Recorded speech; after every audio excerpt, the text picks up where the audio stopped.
What's up and welcome to another Mograph Mocast. I'm Dave. And I'm Matt. Joining us today is the super talented Mr. Sekani Solomon. I'm Sekani. What's up, everyone? And Mograph is a supplement to our site, mograph.com, which is a motion graphics tutorial site with tutorials, plugins, podcasts, and other Mograph stuff.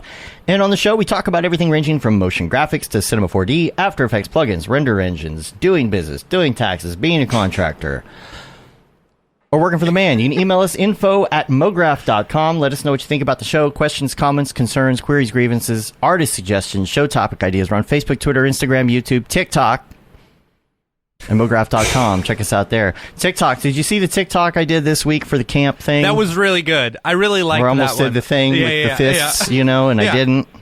I did. Yeah, I liked that. Sham sent me a message. She's like, I think you and I are the only people who would even understand what that is. No, She's like, I feel like this message is for me. Right. You know?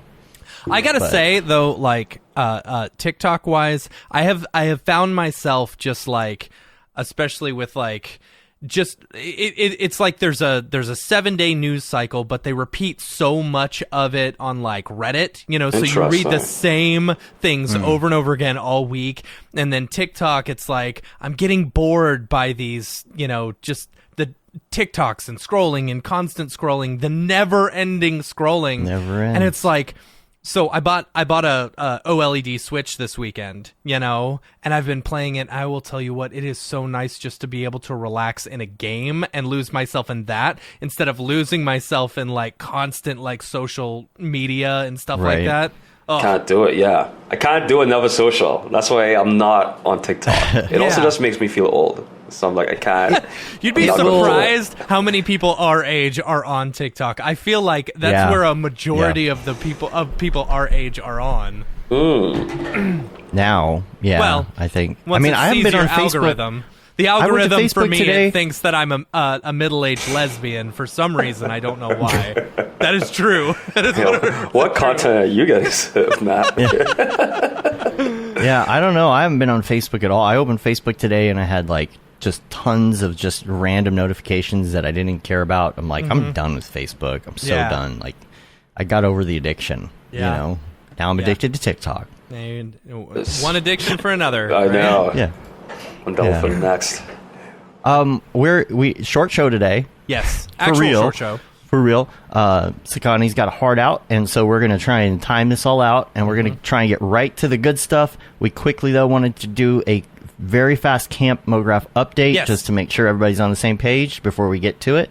Do you have anything new to add? Nothing new other than it now starts the season of please read your emails. Yes. We sent out an email last week, a couple of them. If you're an alumni, you probably got an email. Make sure and read it all the way before you start clicking on buttons and stuff like that. Read it. So you're going to be happy that you read it, though. Open that email. Just make sure and read it. Tickets go on sale April 20th at noon Eastern time. Super excited. Make sure. So y'all saw that we had the single room tickets and then the community cabins. So those are the big difference in the tickets this year. Single room has its own room, own bathroom, you know, private door, lock, everything. No one can get in, whatever. So if you're feeling that's the way that you want to go, because we had a few people who ask about that, and you know, we try to accommodate. That's the thing. Now there's not as many tickets because it's single room. We had to cut off basically an entire cabin for people to have their own room. So make sure.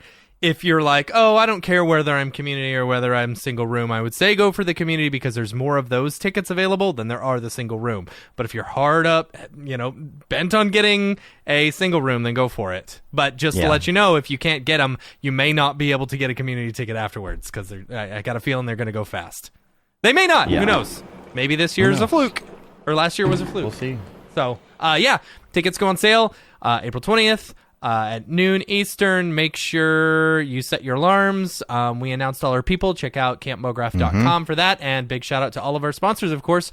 Otoy, who is our Spider-Lord sponsor, the global sponsor for camp. So Otoy is presenting Camp Mograph. We're super excited to have them on board.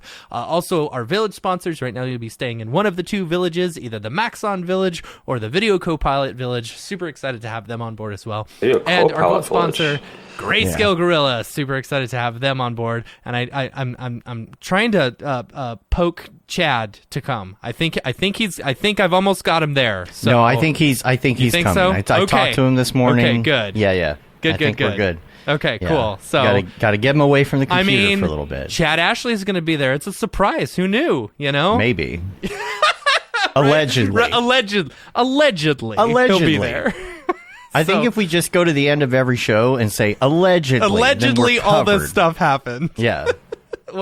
I should just start adding that little soundbite to the end. Instead of it's pretty good, I guess, at the end, I'm just going to say allegedly.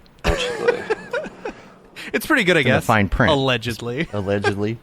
Yeah. So, yeah. Check it out online, sign up for oh. details, and read your emails. Read your emails. Read your emails, and also I know we said there wasn't going to be a limo karaoke party, but there's kind of going to be a limo karaoke party now. So long story short, here's what happened. Winkleman hit us up, and he was sad that we weren't doing one. Yes. And so now we're doing one. So now, yeah. Nice. Mr. Beepleman. Mr. Beeps, Mr. Mike Beepleman. Yeah.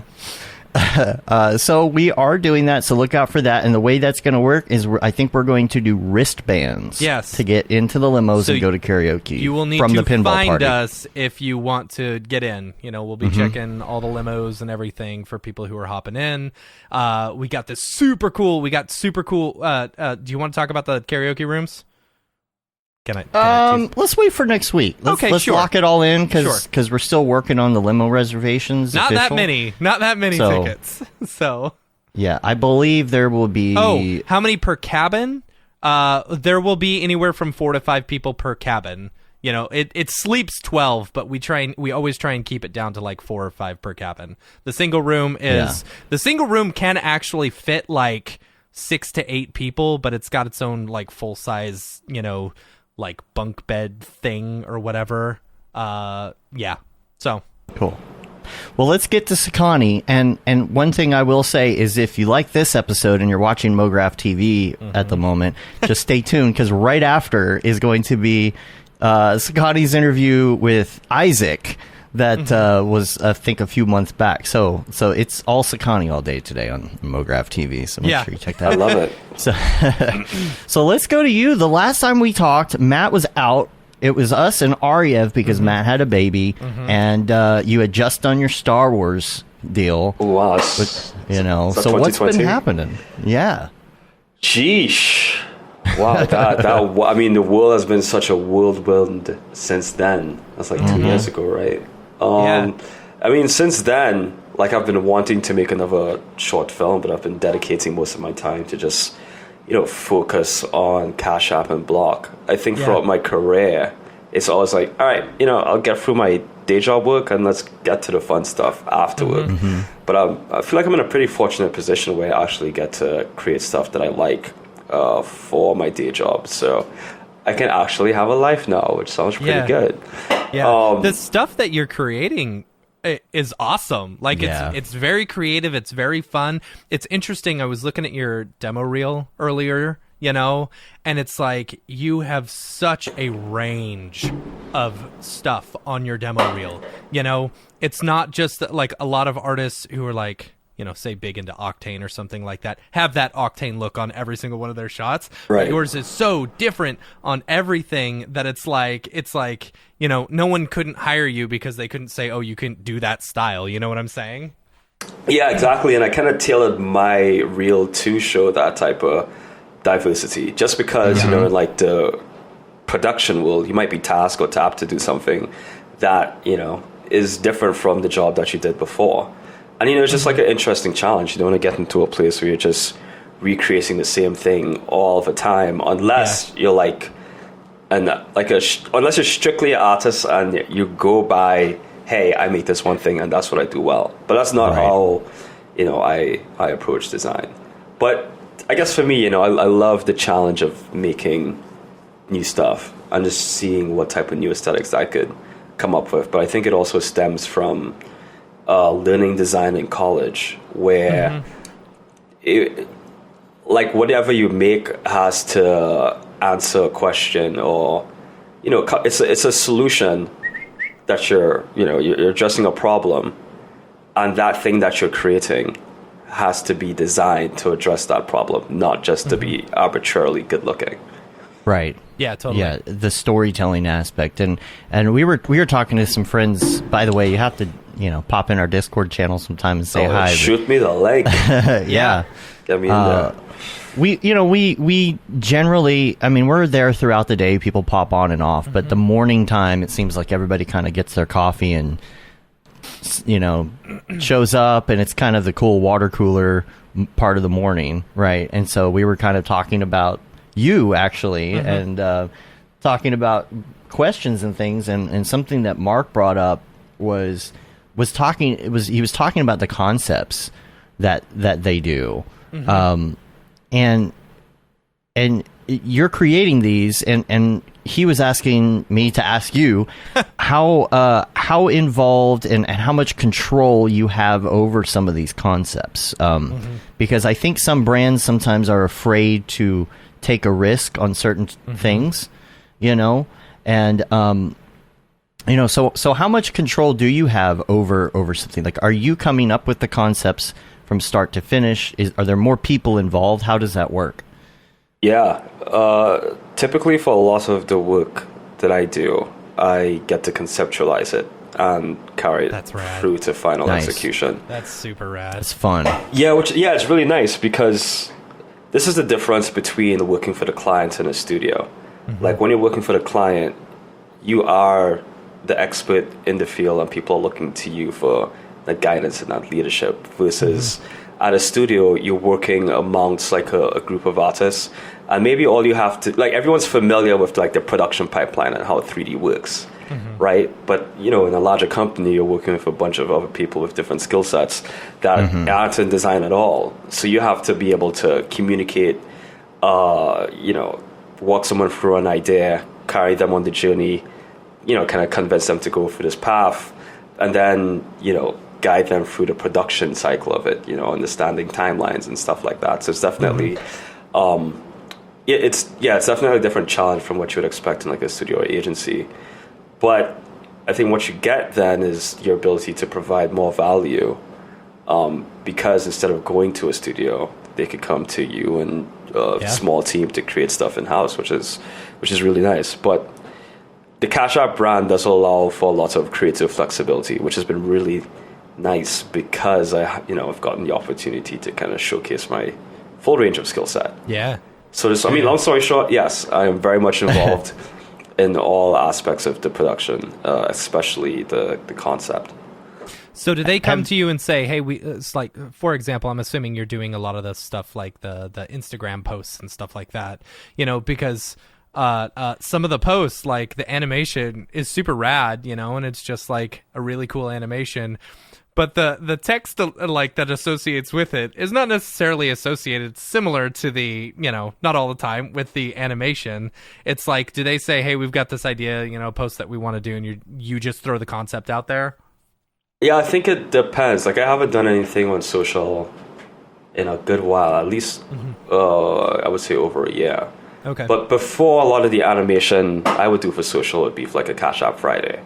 And a Cash App Friday would be like, we have like the $, and we essentially just create a cool animation around our logo. Yeah.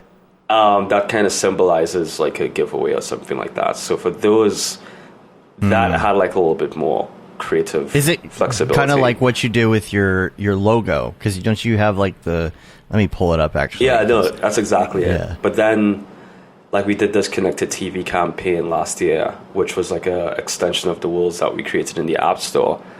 That had to be like a little bit more conceptual, because then we're talking about the products and app, and it's like, how can we create this in a way that's still like aesthetically pleasing and cool, but still communicates the idea? Or like, even when we launch our clothing line, Cash by Cash App, like, how do we depict those types of things? Or even like launching a new corporate brand block, like, how do you communicate that story using 3D and animation?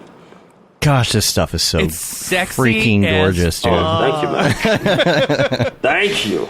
Oh my gosh, so good. And, man, there's just you've created so much content. Have they ever come back though on a concept and said, no, this is just a little too much, we can't do that? Or You know? Not recently. No, I don't think so. I mean, like, well, that's good.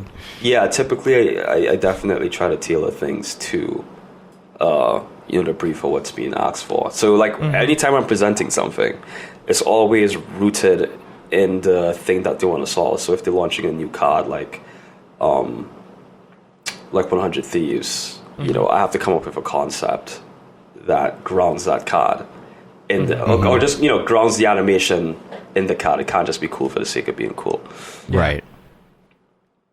And so can you explain like the hierarchy of it? Because I know okay, you had Square originally, right? With like the Square Reader, and then you had like Block. Square Cash, and then it's Cash App, and then Block is the owner now. Can you explain the hierarchy to me a little? Because I'm lost. Sure thing. Now it's pretty easy because before you had Square, and then you had Cash App was a subsidiary of Square. But now you have Block on top, and then you have Square, Cash App, Tidal, Spiral, and TBD. So there's like these different business units all under the Block brand. Okay. So kind of like Alphabet or Meta or something where they do like an umbrella, right? Yeah. Yeah, exactly. Yeah. Let me ask you this. So, I thought it was weird. No offense.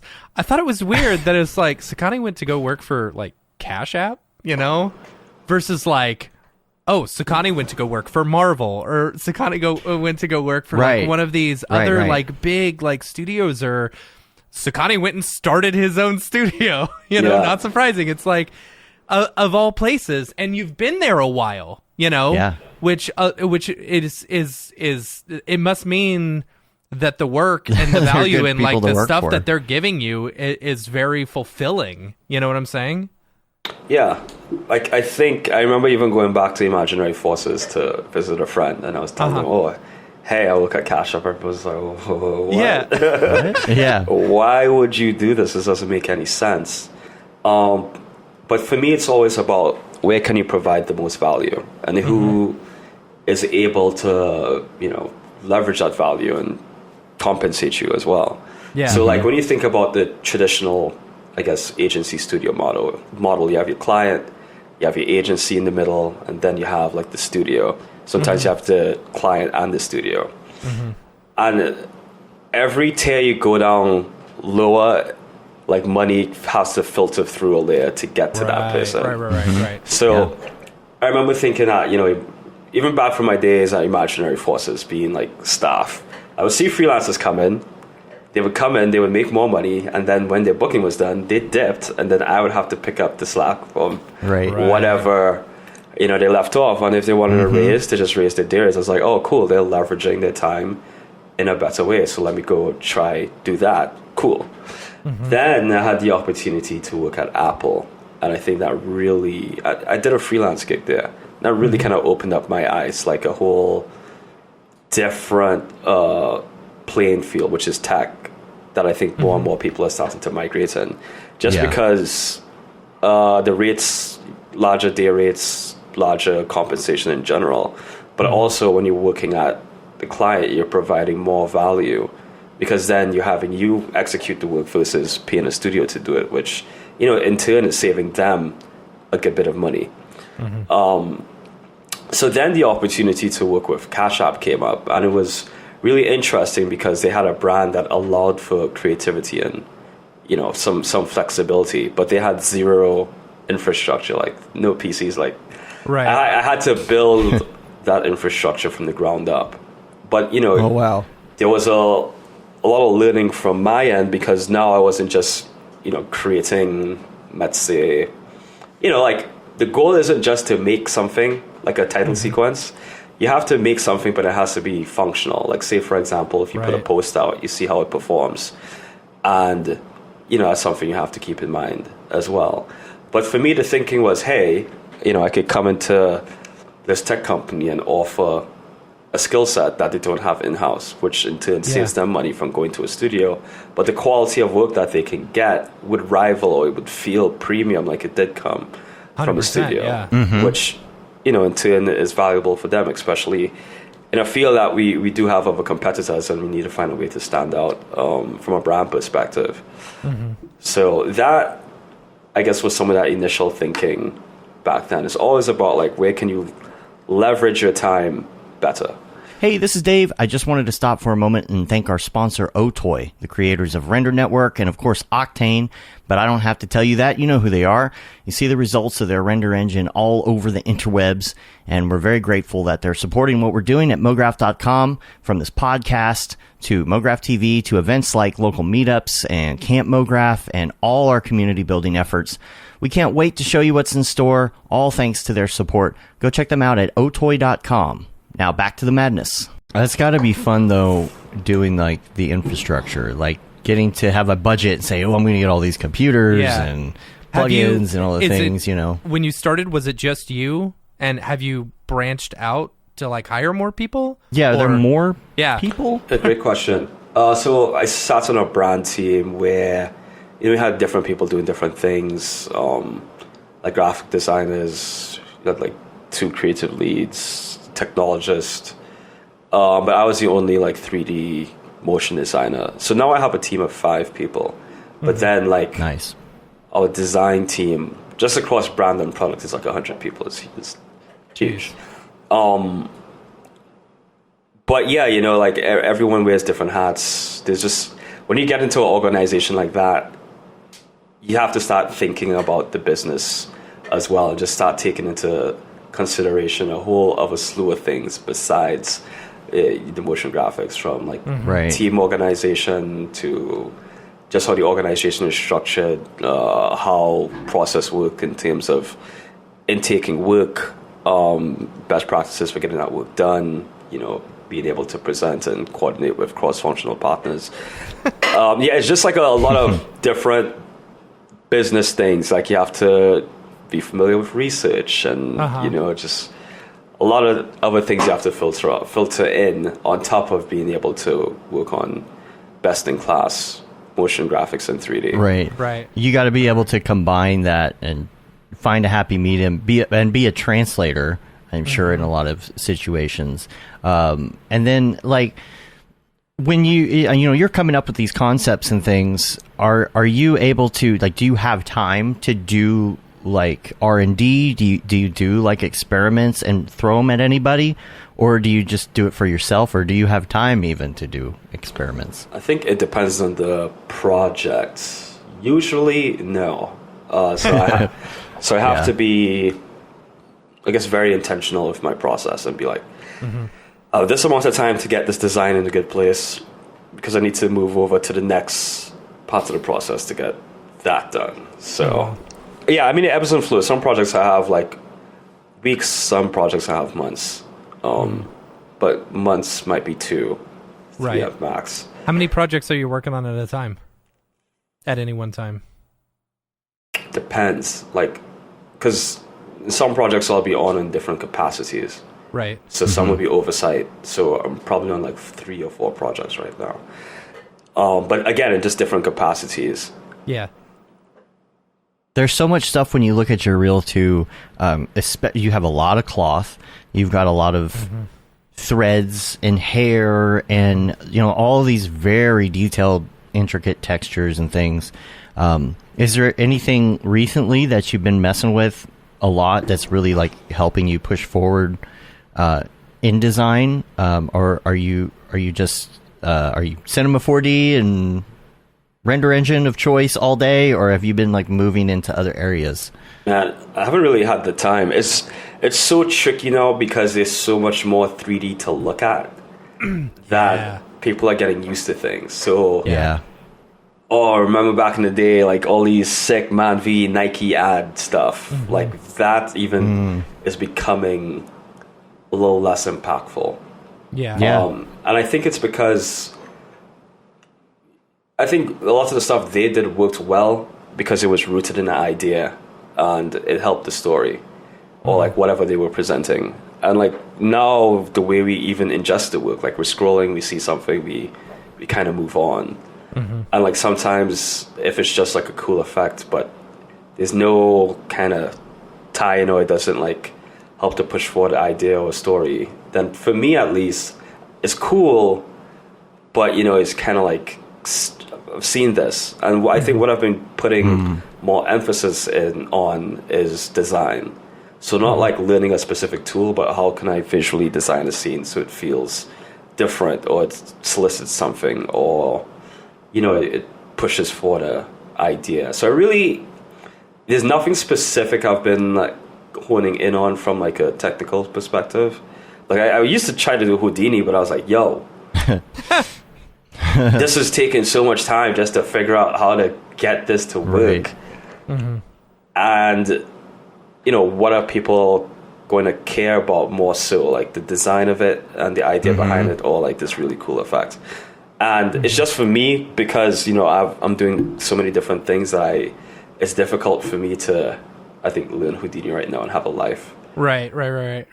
No, and that's again, I think more so because of what my role is developing into, which is kind of like someone who can conceptualize a project or guide a project, but also work in it as well. So I have to really be intentional on how I spend my time. Yeah, that's cool. Yeah, and one of the things that I think I've been talking to a few people on Discord about lately is that, there's still a barrier to entry in this field, but the barrier is lower in that, like, if you have your 3D program and your render engine, and maybe some model packs and a couple other things, like, you're kind of set to start art directing something. It used to be more of an ordeal to get to a certain point or make something look pretty, or and that could be why some of these places back in the day were really the standouts. They were the only ones who can do it. Now, back in the day, there wasn't Octane with GPUs, and you couldn't knock out a render in like 15 no idea. No idea. You kids these days. Yeah. I used to have a PDF when I used V-Ray. Yeah. Double check my settings, like make sure this is all good. Y'all don't know the struggle. And it's there is more noise, so to speak, but like it is nice because people who have the brain to be an artist can just be an artist and not have to learn Houdini. Yeah.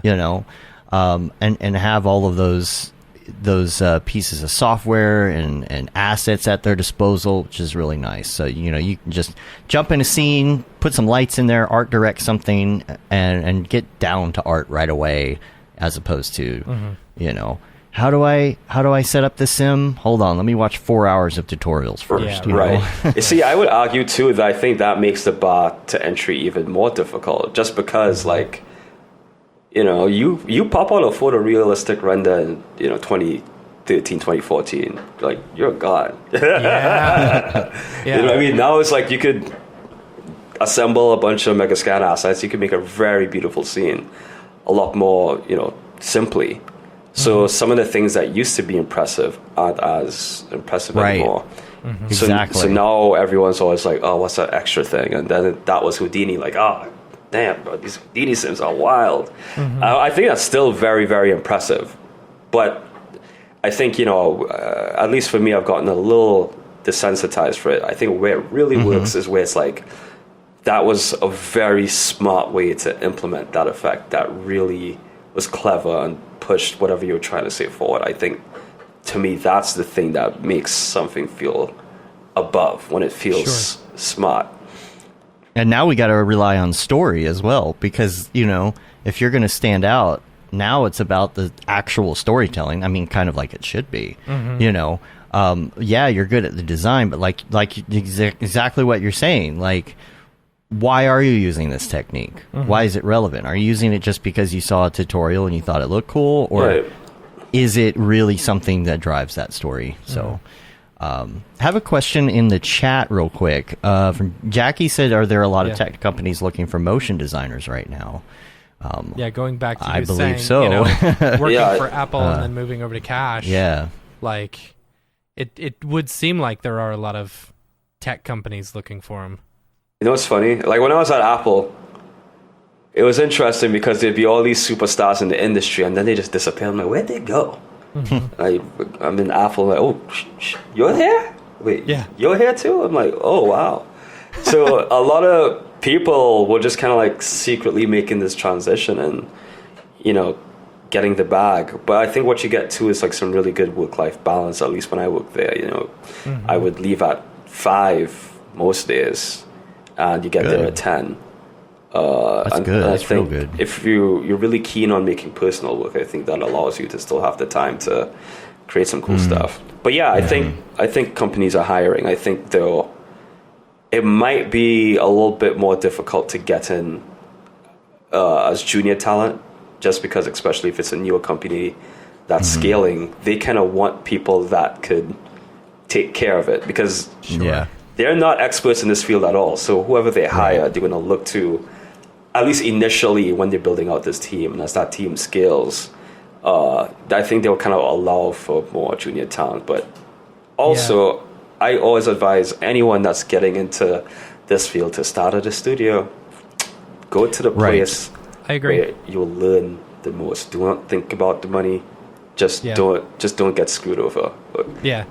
Once you don't get screwed over, I think that's good. Just go anywhere where you could learn. Like, I started Imaginary Forces and got to learn from guys like Jeremy Cox, like legends.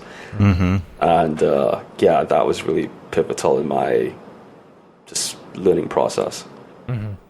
Yeah, that's definitely true. I mean, if somebody has never worked in the industry and graduates college and is like, I'm going freelance right now, it's like, okay, well, maybe you're a badass artist, but are you ready for all the things that come along with that?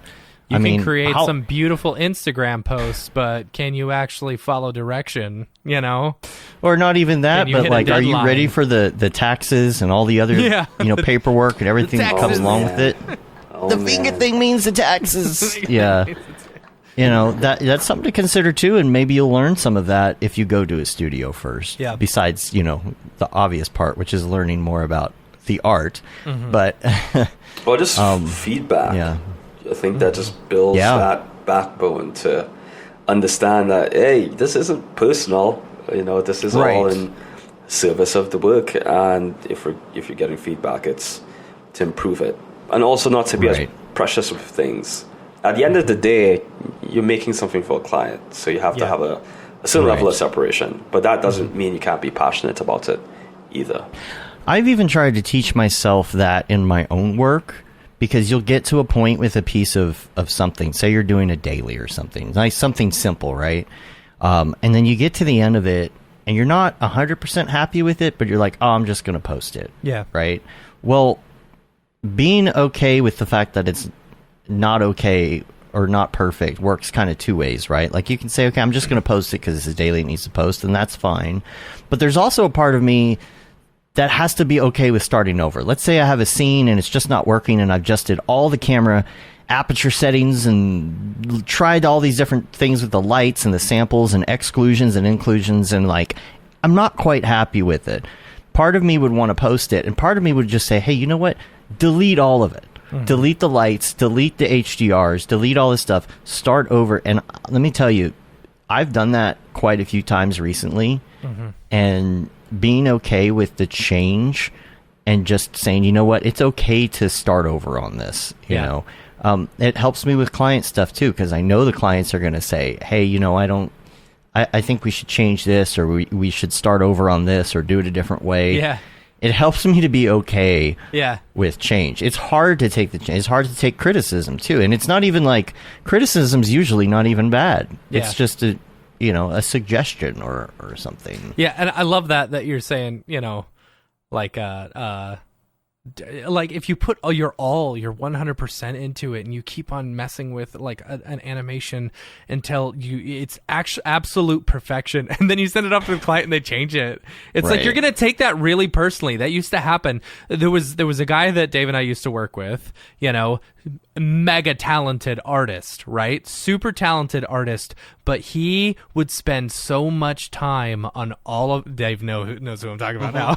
He would spend so much time working on stuff, and I'd be like, oh, cool, you're almost done. And he goes, oh no, I got to do this and this and this and this. And I'm like, why are you going to add all that extra work for yourself? For one, like, no one but you is going to notice it, and 2, we got a super shitty boss who's just gonna shit on it anyway. You know, it's like, I don't know. Yeah, I like that. One of my first jobs was Domino's Pizza, so I was all about speed, right? And then the first like studio job that I got was working for like a really crappy mom and pop studio where anyone off the street could come in and you could edit, and they're paying editing wages out of their own pocket and stuff, and so we always tried to get them out as fast as possible. So I became almost a factory myself to try and get it done. So I learned very quickly not to take things too, not take things too personal or whatever. Just be able to get it out. The hardest thing for me, it's not really about somebody changing something, right? It's about the technicalities of it, right? So like if somebody presents you with a list of changes, I imagine by now you're probably pretty callous to like somebody sending changes, right? They're going to send you changes and say, hey, we want to fix this light or change this color or whatever. I'm assuming you don't really get your feelings hurt by anything like that now. But when the thing that runs into an issue with me is when somebody asks for a change and it's so technically out of the scope. That I'm like, I don't know how we're going to do that. Or that's, you don't understand what you're asking for. You know what I mean? Right. Do you have to deal with people saying, oh, well, why don't you just make it do this? And you're like, you understand that that's going to take like 7 days and 10 people, right? And 15 servers. It's explaining that. It's be like, look, we can do this change, but this is what it's going to do to our production timeline. And, it's going to implicate the project in this way. If you're comfortable with that, we can do it. Or if you think it's a bad idea, this is why you walk them through that process. Like, this isn't the way to go, this is why. If they still want to do it, you just explain to them the implications. If they're okay with it, then they do it. I mean, ultimately, they're paying for it. But I typically don't run into a lot of that to the point where it feels that drastic. But I like to take feedback and sort through it. Okay, this makes sense, this doesn't, and then you kind of pick and choose. And it's really all about communication and walking people through the process. Hi, my name is Sashia Dumont. I'm a writer, actor, and filmmaker. Hi, my name is Paul Robinson. I'm a director, DP, and filmmaker. We are the creators and hosts of the Go Gorilla Filmcast, an online source for all things indie film. We are a husband and wife film team and co-owners of Send 3 Productions, and we started this podcast for filmmakers like ourselves who were producing on micro budgets with skeleton crews. Go Gorilla is a weekly podcast that features various talents in TV, film, and web series productions. We've interviewed filmmaker powerhouses like Kestrin Pantera, Richard Raymond, Alex Ferrari, Cassandra Ebner, and Ryan Connolly. Amazing actors like Hannah Ward, Lou Taylor Pucci, Chris Wataski, and Eileen Gruba. Groundbreaking cinematographers like Jody Lee Lipes, and Jessica Lee Gagné, and many more.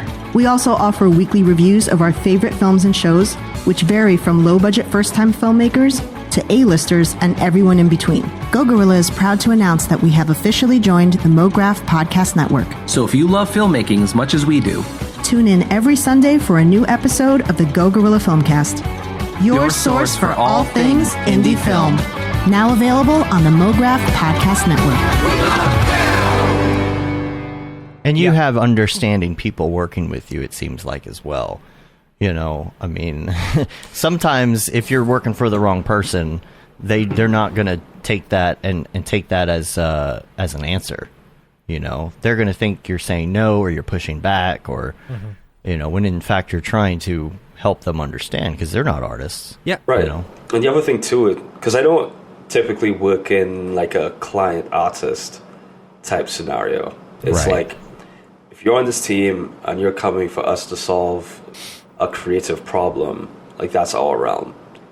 And we'll work with you, we'll get feedback and stuff, but ultimately it's like a partnership, but you're going to need to trust us because this is our domain. The same way like we wouldn't dictate how you build your product.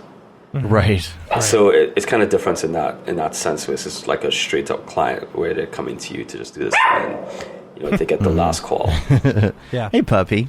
Oh yeah. He's woken up.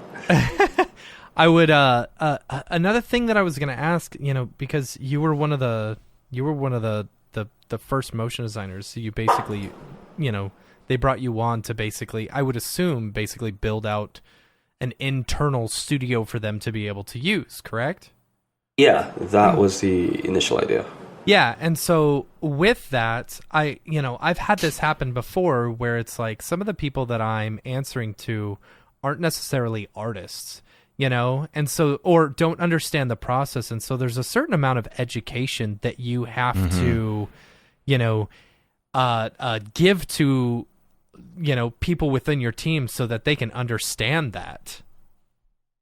Yeah, it's a constant education process, and I think you just have to be patient, and you have to think about it like, imagine if you knew nothing about 3D, the type of things you would say. And it's, if you come into a scenario with that type of understanding, then it just makes the process a lot easier, because like, they don't know what they don't know. Right. And it's your job to educate them on what they don't know. And hopefully, if they're reasonable, they'll understand, like, say if they have a request that feels outlandish, if you walk them through the process, they'll get it. And that's why so much of being like a professional motion designer is your ability to communicate and work with people on top of being able to execute. Absolutely. There's a lot of clients that I feel like I've had to educate on certain things and say, look, what you asked for originally was this. Right. What you're wanting now is this. And they understand, the money part of it and the time part of it. But sometimes you do have to rein it in. It's like, okay, you need this done in 4 days. Right. And you're asking for a month-long project, so let's rein it in a little bit. I promise you, I'm going to give you the best that I can get you in 4 days. But throwing another person at the project's not going to help. Throwing 20 people, a Mythical Man Month, is not going to help. Because at the end of the day, there's still one person who has to figure out how to do A, B, and C before the rest of it can even happen. So it's important to build that trust, even. Whether you're working at a corporation with higher ups above you, your client or whatever, that they trust you, that you know what you're doing, and that you are doing the very best that you can give them in that X amount of time or that X amount of budget or whatever it is. For sure. Yeah. We got about 15 minutes before we go to the drop, and I wanted to see if you wanted to maybe talk to us a little bit about what you've been doing in the world of maybe investing, saving, that kind of thing, because I see you talking about it a lot. And I wanted to know if you had any advice for us on what we need to do. Sekani, teach us how, as a motion designer, we can retire without, hitting it rich like people did. Well, I will preface this by saying I am by no means a financial advisor, so listen to me. Allegedly. At your own risk. But I'll say what I do that's been helpful. At a minimum, I think, it's just maximizing your 401k. I hired a financial advisor a couple of years ago. So that person kind of dictates specifically like what I invest in my 401k and stuff. But you start there because you want to get this idea of compound interest or compounding in your head. Because, every year you get 5% or 10%, and then it's like 10% of a bigger chunk every year as time goes on. So at a minimum, your 401k. Then if you want to get to more investing, safer bet as like a Vanguard ETF or a different index fund, which essentially takes stocks from a specific index and, buys the entire thing. Then from there, what I've done, I kind of mix everything, 401k, a bunch of different ETFs and indexes, and then individual company stock. Most of my investments are in stock and crypto, so then I'll invest in different specific companies. What's your favorite? Oh, those chip companies. Which one? Anytime you got an extra $100, Nvidia has been great, and Nvidia has been great. AMD. The chip stocks have been great. I'm definitely, I think, a little over-indexed into tech in my individual investing. Same. But As we do. because I mean that's where the action is. That's where the growth. Yeah. But you get those swings. So when the stock market went down, so did a lot of those stocks. Yeah, I made the mistake of investing, all my tax money that I needed to pay this year into the stock market right as it started taking a dump in November. Dude. And so now I'm just trying timing. to crawl my way back up before I have to pay the taxes in the next week and a half. I am in the exact same boat. Because parts of our compensation is in stock, and they don't withhold enough taxes, so you typically have to pay taxes on that. But then the stock went down, so as well, right? You owe money on money you don't even have. Right. Yeah. It's so wild. I'm in the same boat, and now I typically don't keep things super liquid, so now I'm like, oh man, I gotta sell these assets at a loss now. Yeah. But you gotta do it because you can't dodge taxes. What are you doing crypto wise? Not a bunch. Just some Ethereum from NFTs I sold last year, and a little bit of Bitcoin, but that's about it. For me, it's mostly tech stocks and a bunch of index. Like my stocks are more. I do long term, so I just buy and forget. Yeah. And just stack up. I'm not day trading or anything like that. Yeah. Yeah. And then for like my indexes or ETFs, I try to keep like a bigger pot in there because it's a little bit more of a safer long term thing. Sure. And then I keep a smaller pot for stocks. But like even with my 401k too, I try to max it out, or any company policies, any company things, HSAs. Max it out as well. That's the smartest thing, and like, especially if your company, and this is something that I didn't know when I was younger and I wish I had. If a company offers you like 401k matching or whatever, you better be throwing as much as you possibly can into that, like any sort of matching at all, like 100% throw it in there, because otherwise you're just going to be like, you're just going to be spending it on coffee anyway. Right. Right. Avocado toast. Avocado toast, yeah. Yeah, one thing I didn't do when I was freelancing, like I didn't contribute to a 401k. I did have like an IRA, but I didn't. I think you invest enough, so I'm playing a little bit of catch up. But I think I'm same here. Still in a I good got a place. lot to catch up. I was going to say as well, it's great to start early. Even as a freelancer, get those right horse, but definitely tucks some stuff away in investments to grow for the future. And that's the thing with I saw all these people balling out with all these NFTs last year. I'm like, that is all. That's a tax event. If you sell an NFT and you get income, that's that's where all my money. That's Matt's issue. Yeah. So like, now I could be saying this wrong. This is the way I did it. So like allegedly, not financial information. When I was doing my taxes, every NFT that I bought, like on Nifty Gateway or the people that I bought, I sold it as a collectible. As the NFT, and collectibles can be taxed up to 28%. Yeah. So after everything, my taxes ended up being I owed $52,000, in taxes. But NFTs, the thing is, like, the Beeple sale by itself was $165,000, Right. So I knew I was going to take $40,000 of that anyway and put it aside and invest it and then not, end up owing money. But it's definitely not a mech. You're gonna the government's gonna be watching that. Right, Yeah. exactly. And like if you think you're slick, you might get away now. Think about it. Yeah. For the future, they find a way to catch back up, and there's only going to be one more. Even if it's not regulation, people are going to be watching for tax purposes. So just definitely err on the safer side. And speaking of, I also used I used a website called Coin Tracker. I heard about that. I used Coin Tracker, so it'll link automatically with your Coinbase account, and then you can input any like wallets that you have in there, and it'll read all of them and then give you your printout for all your tax purposes and stuff. It's pretty great.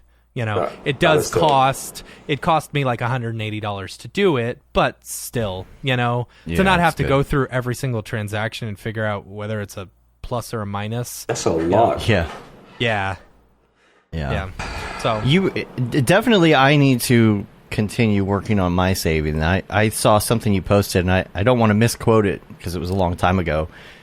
But I think you had gotten a car or something, and you posted on Facebook, like, I got this car, but look, I saved all of this money, and I, what else did you say? It was, you know, paid off debt or something like that. You had something really good to say about it, and I wish I would have looked it up ahead of time. Yeah, I mean, like, I wouldn't have bought it if I wasn't in a financial place to do it.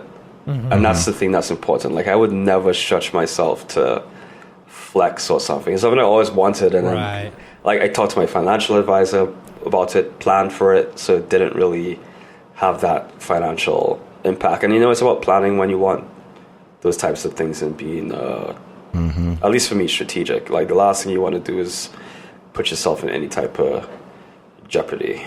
Yeah, you don't want to be in debt over a car. Yeah, that's for sure. The amount of years I have been in debt over a car, you know.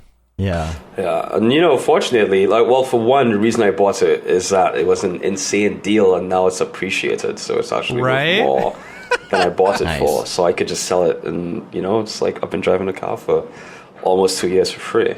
Yeah. And it's the gas. Yeah. I was hanging out with James Ramirez a few weeks ago at the LA event. LA event. Yeah. You know, we were going to the Otoy party together, and I was like, "Hey, can you give me a ride?" He's like, "Yeah, sure." So we walk over. Hey, it's got a freaking Corvette, you know? And I'm like, damn. yeah, and I'm like, this is your daily driver? He's like, yeah, this is my daily driver. When I bought it, it had 6,000 miles on it, and the guy was really upset that he found out it was going to be my daily driver. Oh, wow. And I was like, I haven't ridden in a Corvette since probably 2001. And he's like, oh, yeah, that was actually the first Corvette that he got. And, you know, it actually had, so it was very interesting, because once he pointed this out, I'm like, okay, I may end up getting a Corvette now. I mean, trust me, it goes quick. You don't want early 2000s GM cars. Okay. I'm going to stop you right there. So he said, you know, the one that he bought, it was older. The first one that he bought was older. It was a 2001, and it had like, you know, 90,000 miles on it. And he ended up only buying it. It only cost him like $15,000. You know, that's great. Which is, I mean, that's how much I paid for my freaking Ford Focus back in 2005, right? Yeah. And it's like, okay, you can either spend it on a really awesome car, or you can spend it on a really crappy car, you know, like I did. Crappy new car or awesome crappy old new car? Or awesome old car, right? Yeah. And he's like, yeah, and he drove that thing for like 70 to 80,000 more miles, and when he sold it for $8,000. So it only ended up costing him $7,000 for the whole car. You know, pretty good. Right? It's like that's a pretty good investment right there, I would say. Versus my Ford Focus, which I paid $15,000 for, and I sold for $1,000. Are you upside down? Oh, I was upside down the whole time. Yeah. I rolled that car into another car, and then that car into another car, and then finally I got car into a ditch. No, and then I got Beeple money, and I finally paid off all my car payments. There we go. Gosh, this is the thing too. Like, I remember going into this tangent about like the supercar market, and apparently a car will hit its depreciating curve and then plateau, where it goes to a price and it typically doesn't go any lower. Like, say for example, I'm not sure if this is the case for the Lamborghini Gallardo now, but it like bottomed out at like, I guess, 90K to 120K. And you could buy that car, drive it for a year or two, and sell it for basically the same price. Yeah. Because it's on the bottom of its curve. Yeah. And in there's cars like that where, you know, you could drive these exotics, you know, you just have to pay them monthly, but, you know, when you want to return them, you could. Yeah. Yeah. That was when we were in Canada hanging out with Deadmau5. He had sold his name dropper Lamborghini, you know, the Lamborghini they had with the Nan cat on the side. Yeah. He had sold it while we were there, and I was really surprised. He's like, "Oh yeah, I made money on that. I didn't lose any money." Yeah. You know? Exactly. It's like, that's crazy. That's why I'm holding on to my anniversary, 35th anniversary edition Camaro that I bought in 2001. Yeah. Brand new off the lot, and it's still sitting here because I'm like, one day it's going to be worth more money. Yeah. Yeah. No. I think you probably hit that plateau, dude. Yeah. Yeah. Probably. Yeah. I don't know what it's worth. I mean, it's not, the third Dodge Viper ever made. No, Dave no, gets man. that joke. Dave gets I that get joke. that joke. Yeah. Should we go to the drop in the interest of time? We gotta let's keep do it. this We're train talking rolling. investing and stuff like that. Let's go over to the drop. Do the drop. Drop. Is this the fucking mic? Drop. This is exactly what I should be doing. What's up, and welcome to this week's episode of The Drop, your weekly source for all things NFT and crypto art, as well as upcoming drops by notable people in the Mograph industry. I'm Matt Milstead. Joining me, as always, is Dave Costin. Joining us this week, Sekani Solomon, amazing artist, incredible artist. I wish he'd do more NFTs. It's been a little bit since he has. I know. Busy. Yeah. Let's go. You want to get into this week's? Yeah, let's just do the main drops. Nifty hadn't updated their stuff. They only had a couple days, but actually, Maker's Place has a lot of drops this week. Surprisingly, where the heck is my drop list? Mograph Live. There it is. I can name it too. Okay. Yeah, I'm in Notion, and I'm like, where is everything? Okay, first up, let's go to today, April 4th, Gold Weird. One of the very original artists on Nifty Gateway from a couple years ago, did the little crystal characters. A couple years ago. You mean like 11 months ago? No, what? No. Oh, yeah. Like this whole explosion was only like a year ago. Yeah, so Gold Weird was one of the first people to drop on Nifty, and so they're doing a drop today, which is cool. And then the next one, this one is killer. I think the work. So Rinzin and David Gao, this stuff, I saw this one, and this one was my absolute favorite of the day that I looked through.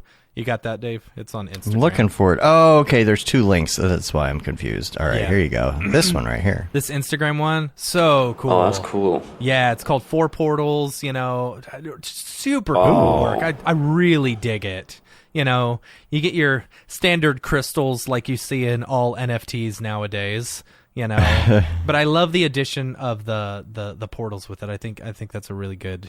If it doesn't have a crystal, is it really an NFT? Right, that's true. Or if it doesn't have the Bitcoin logo or the Ethereum crystal in it somewhere, sure. Yeah. All the tropes. All the tropes, right?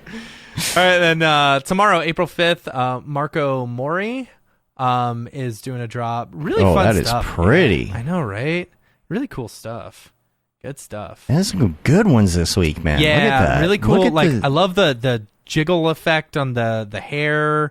Or whatever. It gives me like really creepy Brilly vibes, Brilly vibes? Brilly vibes, like the it looks like the little things. I forget what it's called that people have a fear of. I know what you're talking about. You know why this reminds me of like Zelda or something. Right? Yeah. You're like a Majora's Mask or something. Right? Dude, speaking of, I tried playing Breath of the Wild the other day, and it's supposedly like the best Zelda game ever. I couldn't get into it. Everyone's gonna hate me, but I could not get into it. It was too hard. Like, give me some Animal Crossing. Give me some Pokemon Arceus. I'm good. Yeah, I haven't played a Zelda in a minute. Yeah. It's been a while. But yeah, I just don't have the patience for those types of games anymore. Right? Yeah. Pokemon Arceus is great. I really like that one. That one's like open world. You just throw Pokeballs at Pokemon and catch them. Is that a Greek thing? No, Arceus? it's the name of like the Pokemon god. Arceus. Oh, okay. Yeah. Well, kind of sounds like it. Yeah. All right. Greek god.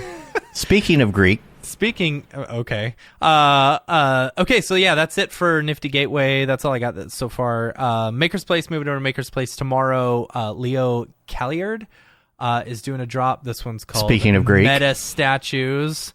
Oh yeah, speaking of Greek. I love that. See? Yeah. You like the segue? It's like Greek statues with VR helmets. Or like, there you go. There's your typical There's your Bitcoin. There's your Bitcoin. Yeah. Pretty work, of course. Yeah, absolutely. Yeah. But I like it. Do you think we're only going to ever get collectibles now? I don't know. No. Okay. So as far as NFTs go, no. I think the term NFT, and this is just my personal opinion, allegedly, I think the term NFT is probably going to stick around with art, and people will always see digital art, being sold as non-fungible tokens, whatever, on a smart contract is always going to be, seen as NFTs, and these collectibles as well. They're NFTs. What's going to happen is a big company like Nintendo or Sony or Xbox or whatever, some video game maker, probably, what they're going to do is they're going to rebrand NFTs, and they're going to call them like digital assets or something, right? Digital assets. Oh, you can download your digital asset. You can have your own wallet, or they'll change it, or your own vault or something like that, right? It doesn't sound as scary. It doesn't that way, sound right? as scary, and it doesn't sound like crypto, and it doesn't sound like NFTs, but basically it is the exact same tech, they'll say, look, you've got these digital downloads that you can buy, and then you can play across all sorts of things and blah, blah, blah. It's the same stuff. And what you can do is, since it's written, since it's in your wallet or whatever, you can resell it, blah, blah, blah. Right. It's basically using the same, tech that NFTs is using. They're just rebranding it as something that doesn't sound so not scary. It doesn't sound so crypto bro-y, because I think that's a one thing that the NFT side has, a big negative. You get these people, hey friend, GM everyone, Friend. and it's like, no, dude, like that's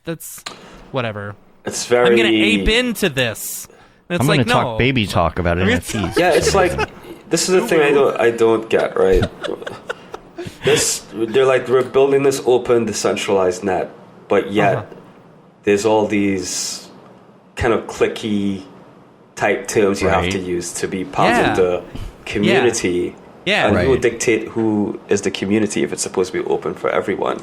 Yeah. And it's really, that's the thing about the space that rubs me the wrong way. It's a little bit contradictory in my opinion, because everyone's trying to be like, especially on Twitter, the know-it-all or like the true crypto person. Like, why can't you just be someone who likes art and doesn't have to change their profile picture and put 100%. GM? Like, 100%. it doesn't need to be, and that doesn't make you any more or less authentic than the other person just because you do this stuff. Yeah. See, for me, I feel like the NFT space, sure, you're going to get these people who are really big into the NFT space, but I think it's eventually going to get to the place, like right now, NFTs have taken over like Instagram and stuff like that. No more are people just creating Instagram posts in order to create cool work and put it out there, right?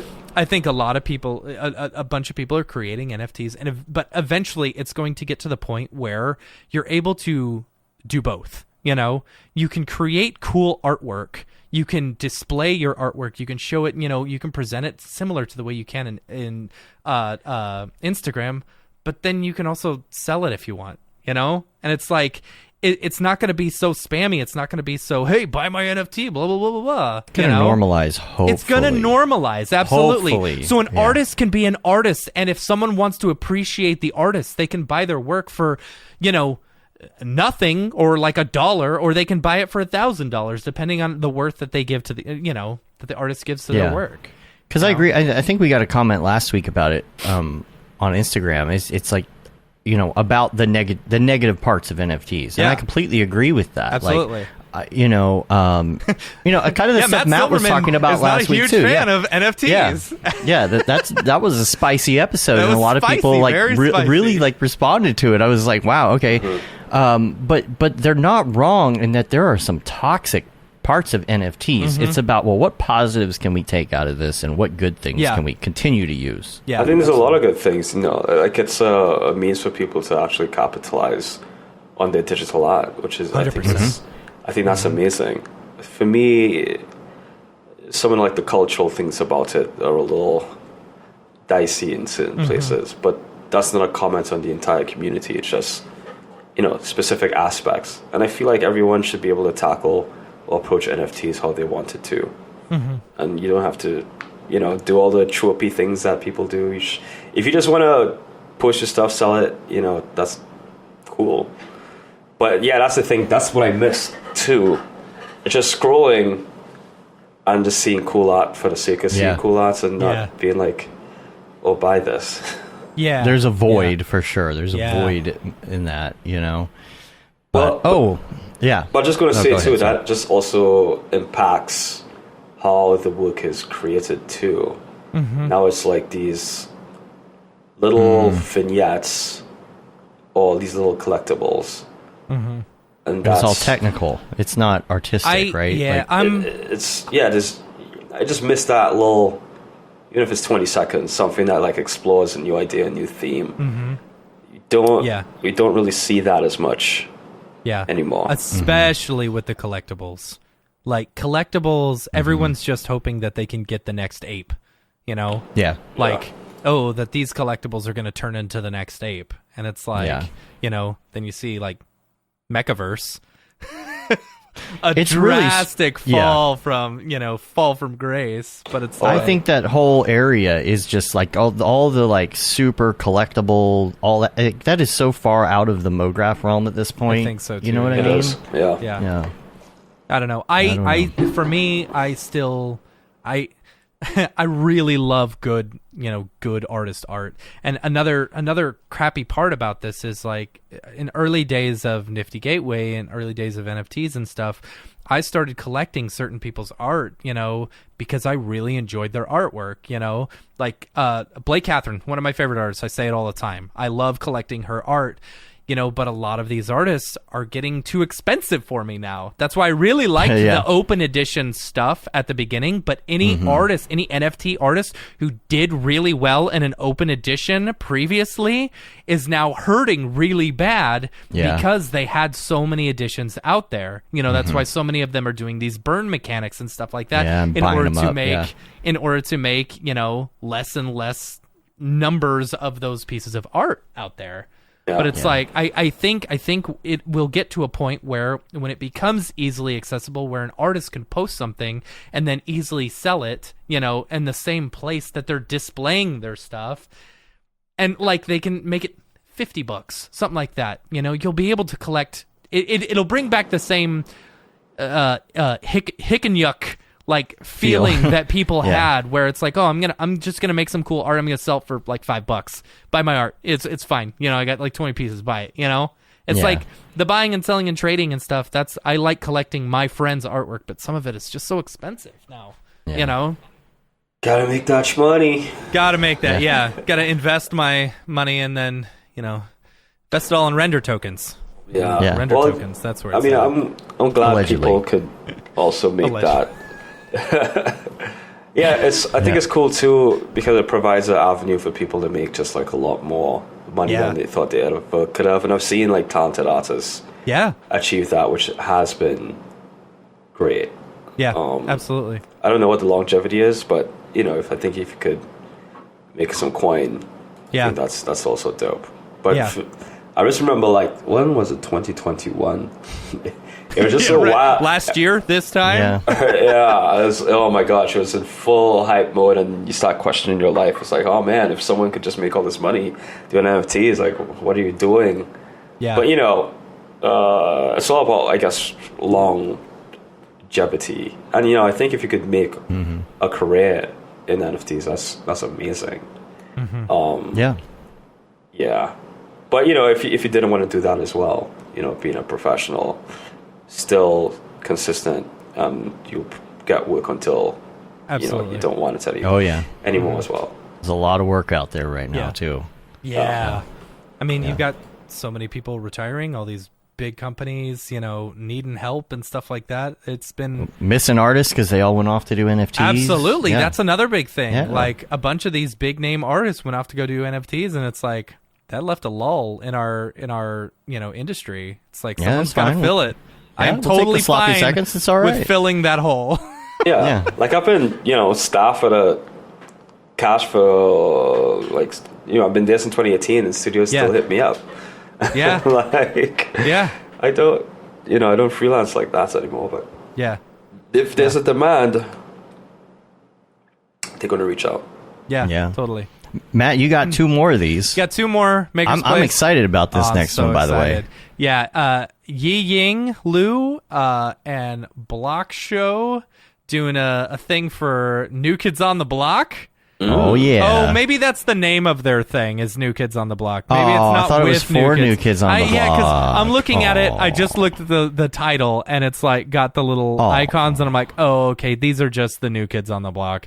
It's not New Kids on the Block. That's a shame because I thought it was because they have their new. Like, oh yeah, their new. If y'all haven't heard single. that new Kids on the Block song that just came out a few weeks ago, it is fire. It is so good.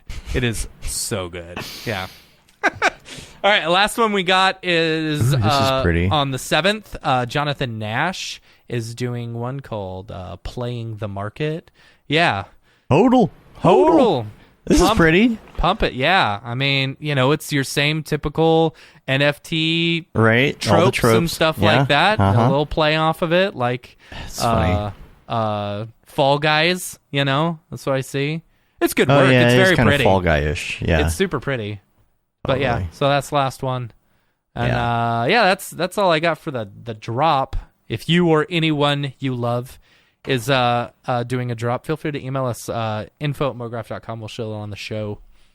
Totally. Oh, we almost missed him. Almost Hey, man. made it. Hey, what's How's up? it going? What's up, Dorpy? Yeah, I almost didn't make it because I was at the flea market. Oh god. Sekani, I wanted to come work with you at Square, but I only run in circles. Then I found out they changed their name to Block, which is good because I can run circles around the block. Oh, bars. Yeah. At least I can run, though, unlike my buddy from work. You know what his name is? Doesn't matter. Doesn't matter. He won't come when you call him anyway. Damn. Yo, I will say that was a bar. I like the run around the block. Okay, bye. That was good. Short and sweet, Dorpy. That's good. I was genuinely entertained by that comment. Are you following anybody? Like, are you collecting anybody's any NFTs specifically? Not really. I'm just in the Twitter sphere. So you can't help but be on NFT TikTok. Yeah, you're gonna see it. Yeah. Yeah. TikTok, Twitter, Twitter, that's NFT, what I Twitter. mean. Yeah. Oh, by the way, TikTok's still running. Okay, cool. What's up, No TikTok? one's watching. It's okay. Yeah, just like the regular show. Yeah, just like the regular show. Just right at home. Right. Cool.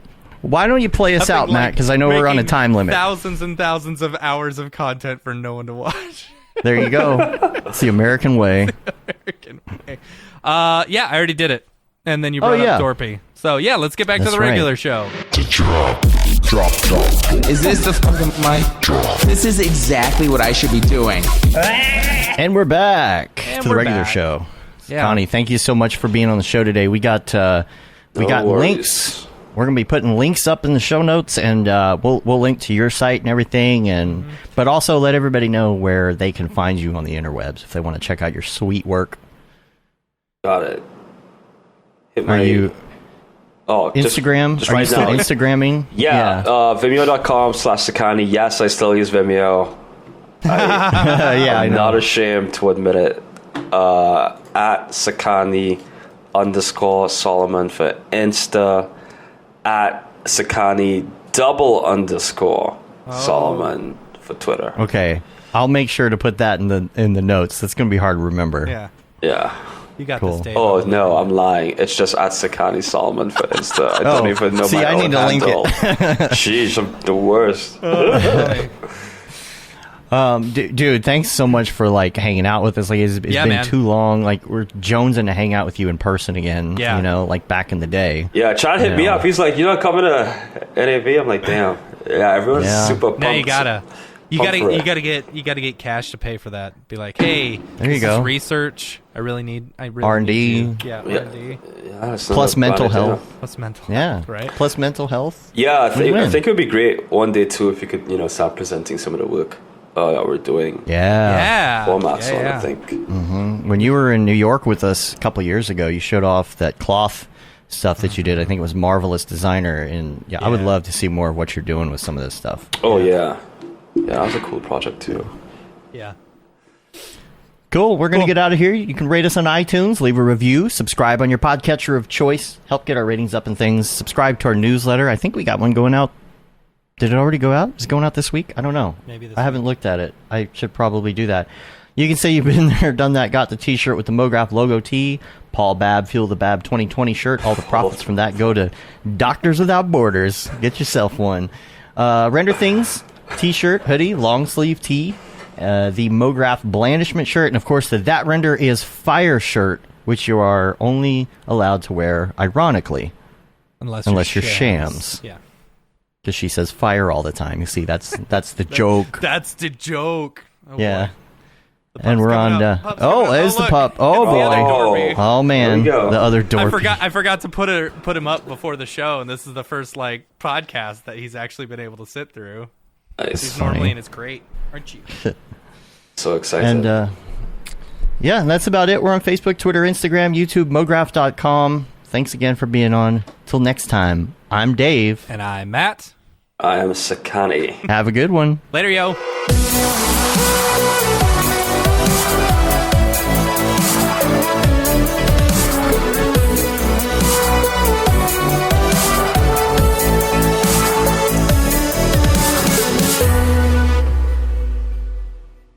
Allegedly. Mograph.com, an online resource for motion graphic artists. Start your week with the Mograph Podcast.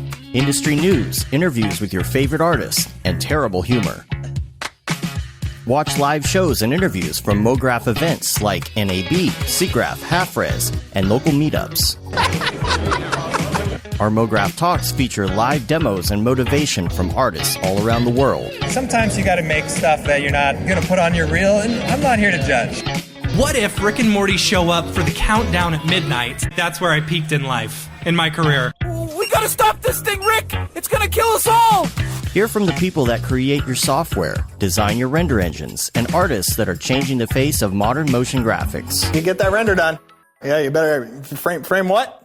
Mograph tutorials and online classes will teach you about Cinema 4D, After Effects, as well as other popular software and render engines. Throw in the HDR Studio, take the render settings, pick the HDR, put in a reflection, and gorgeous. Branch into new software. Learn time-saving tips, techniques, workflows, and lessons that'll keep you up to date in the world of motion design. Oh, brother, those are some of my favorite elves. I love projects that scare me. When our art director comes to us and asks for something that I had never done before, man, it gets me pumped. Join the conversation in our live sessions. Check out our plugins, or join the hundreds of daily active users in our Slack channel for technical help, advice, contests, or just to joke around. Real nice banana. Ah, that's so funny. All right. I'm going to live forever. Subscribe today and get the latest updates on our YouTube and other social media channels. Take all your dreams and just do it! We don't care how you get here, folks. Just get here. Subscribe to Mograph.com.